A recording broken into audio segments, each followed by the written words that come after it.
Je vais chanter Dijon ce soir. En première partie, je vais évoquer quelque chose de tout à fait spécial et de très personnel. Notre parcours familial, qui vient tout juste de fêter ses 40 ans, depuis notre arrivée à Dijon, en septembre 78. Quelle aventure! Que de chemin parcouru!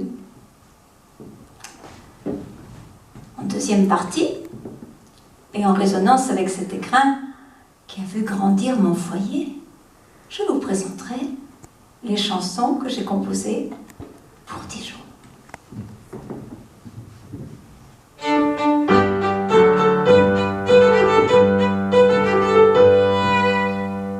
Septembre 1978, je débarque à Dijon avec mes dragées, jeune mariée.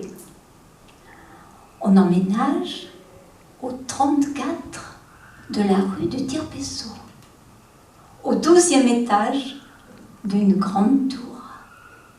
C'est le quartier de Fontaine-Douche. Vue imprenable, le regard ratisse les alentours qui se déroulent autour de nous. Mais quand on donne notre nouvelle adresse, tout le monde nous demande « Tire-Pesseau ? C'est quoi ça ?» Il y en a parmi vous qui savent ? Tire-Pesseau, c'était utilisé pour la vigne. Ouais, la vigne. Il y a le quartier des Mardeurs à Fontaine-Douche. La vie se tricote joliment. Installation, choix de vaisselle, petits travaux, papier peint et tout le train-train d'une jeune maisonnée. Les semaines passent et Noël approche. Rendez-vous compte, mon premier Noël de femme mariée. Guillerette, je me rends alors au Pauvre Diable. Le Pauvre Diable. Vous l'avez connu, ce grand magasin ? Ouais. Pour y dégoter quelques petits cadeaux pour la famille. Le Pauvre Diable. Au coin du miroir. On y trouvait de tout. Vous avez perdu un bouton, vous en trouviez un à l'identique, il y en avait des centaines, de toutes les couleurs, de toutes les formes. Une vraie caverne d'Ali Baba. Je fais donc mes achats, dans la bonne humeur, l'esprit léger. Je suis loin de me douter de ce qui m'attend quelques jours plus tard, quand je vais ouvrir mon paquet.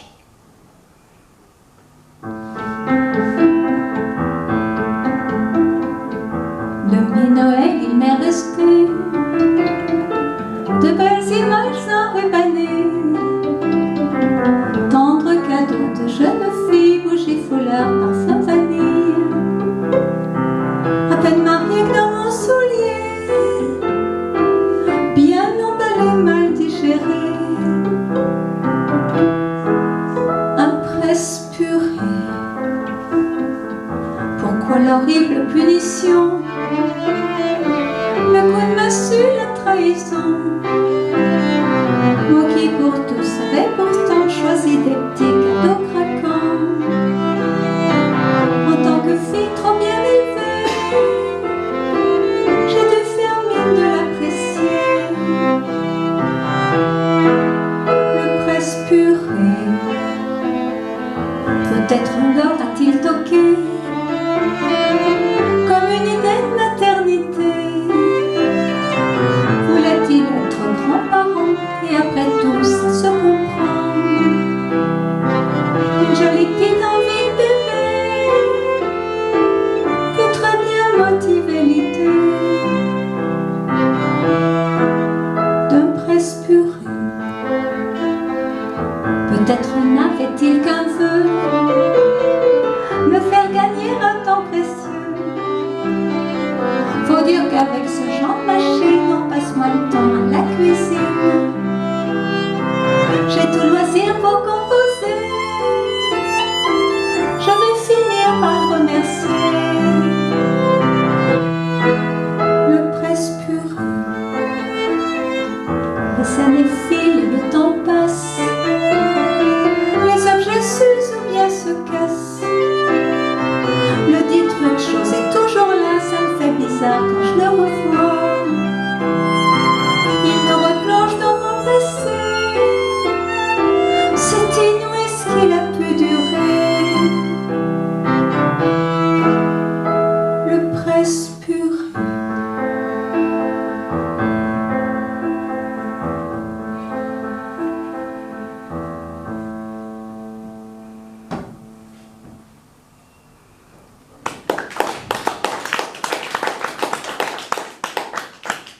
Suite logique du Presse-Purée, année 1980, arrivée d'un premier bébé.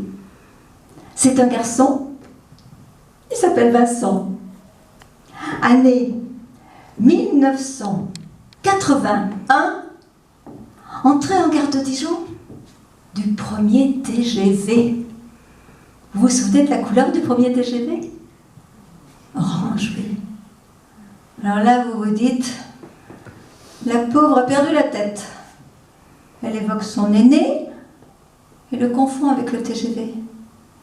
Mais non, elle est bien là, ma caboche, solidement vissée sur mes épaules. Mon fil, je le tiens bien. Figurez-vous que notre petit garçon va être littéralement fasciné par le TGV. Pas plus haut que 3 pommes. Il passe des heures à la fenêtre de notre appartement au 12e étage à les attendre. Tellement fasciné que le premier mot qu'il va prononcer ne sera ni maman, ni papa, mais té-yé-yé.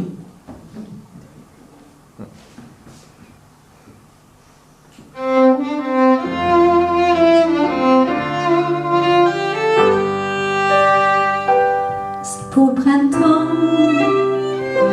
un grand bonheur au fond du cœur, bientôt par an. Léger tourment, petite nausée, évanouissement, désespérant.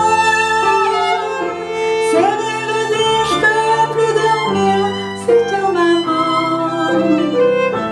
Déménagement, long mois d'attente, il pousse le ventre, bientôt par an.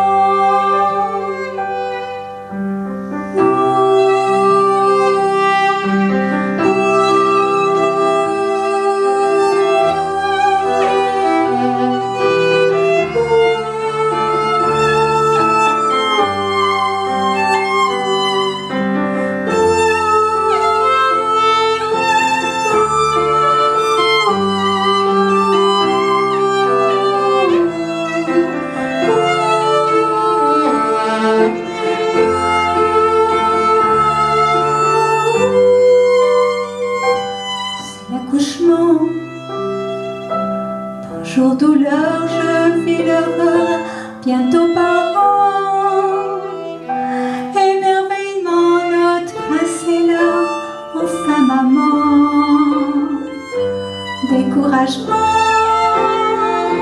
je ne n'allaite pas, je n'ai rien eu mère, pourtant maman.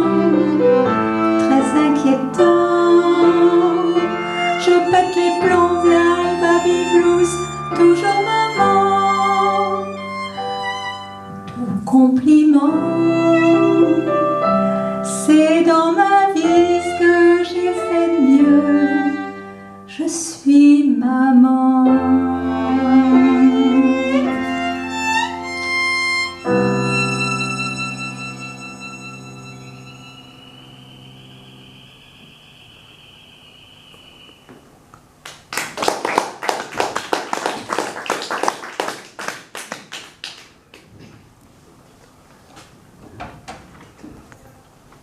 Nous voilà donc avec notre petit bonhomme qui pousse comme un champignon.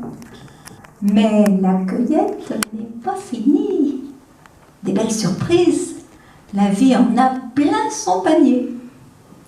Année 1982, arrivée d'un deuxième petit garçon.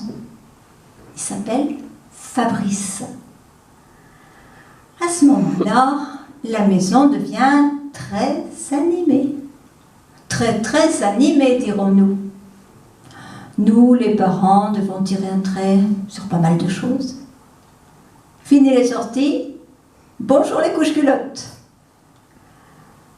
Le plaisir de déguster une bonne glace à la cafétéria des galeries,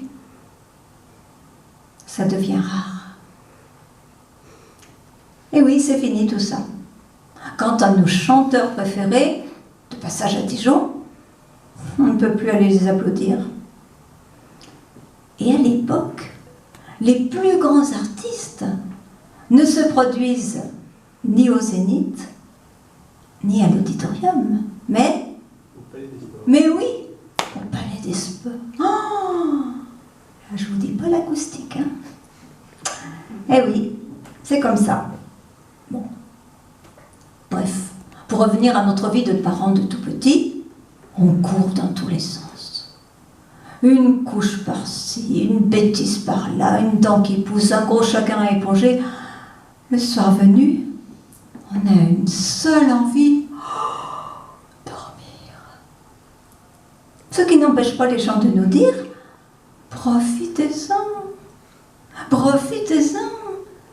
Alors que nous, on a l'impression d'en profiter pas mal.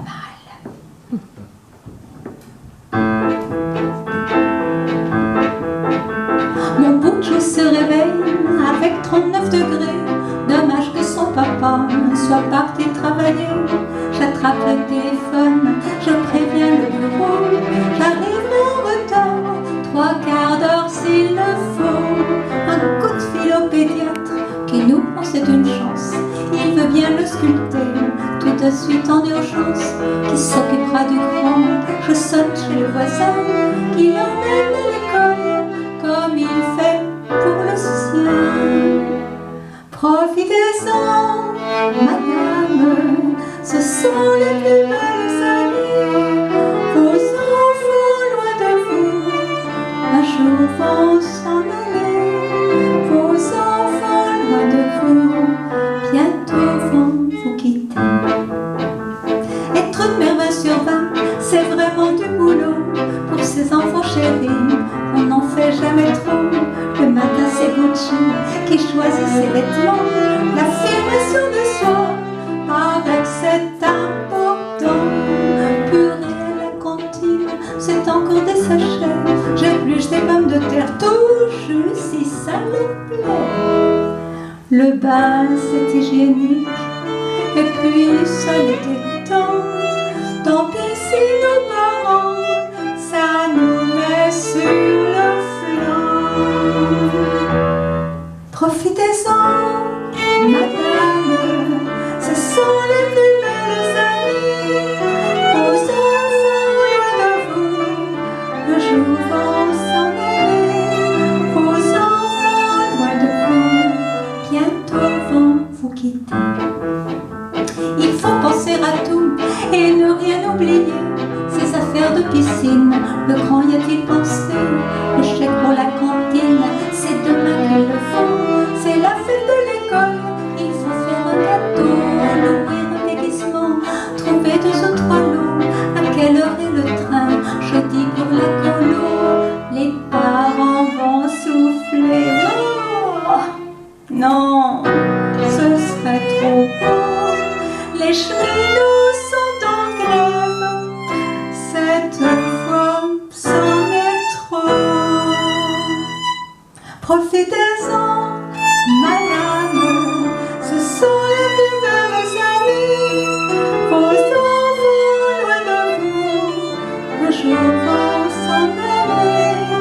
Vos enfants loin de vous, bientôt vont s'envoler.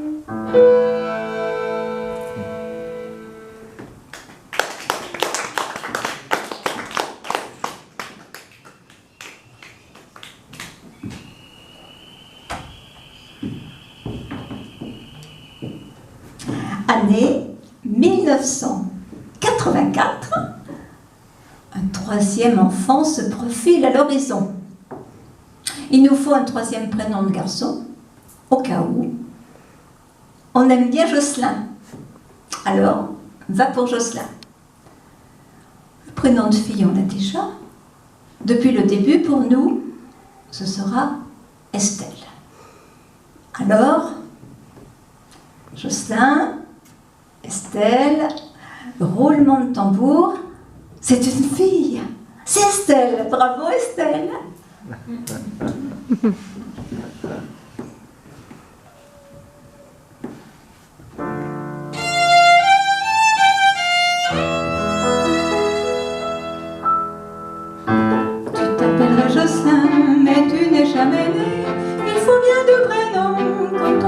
coucher. C'est vrai qu'après 2 gammes, on rêvait d'une gamine. C'est fou ce qu'on est baba, devant sa petite mimine. On levait les doutes filles, tu as dû t'en douter. Comme t'as été galant, tu as su t'effacer. Tu t'appellerais Jocelyn, mais tu n'es jamais né.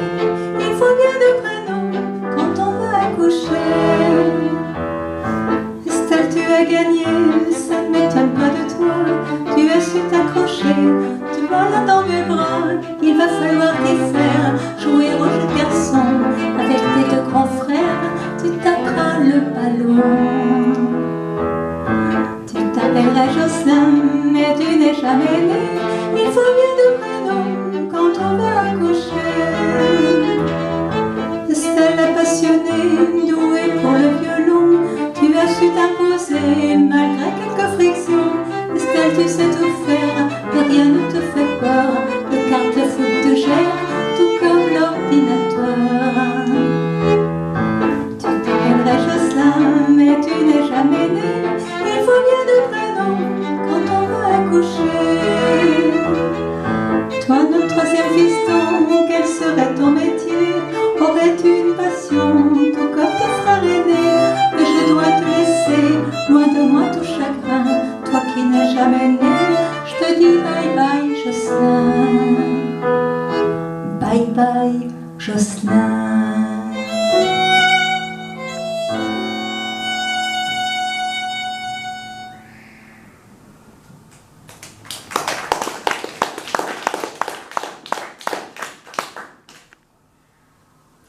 Les enfants poussent, et comme tous les parents, nous les emmenons jouer dans les différents parcs de Dijon, et aussi dans les combes et au lac, bien sûr. Mais ce qui leur plaît tout particulièrement à l'époque, c'est le parc récréatif de la Toison d'Or, avec son train, ses manèges, son grand 8, ses châteaux pour les enfants et tant d'autres trésors. Vous l'avez connu, ce parc? Il n'a duré que 3 ans, de 90 à 93.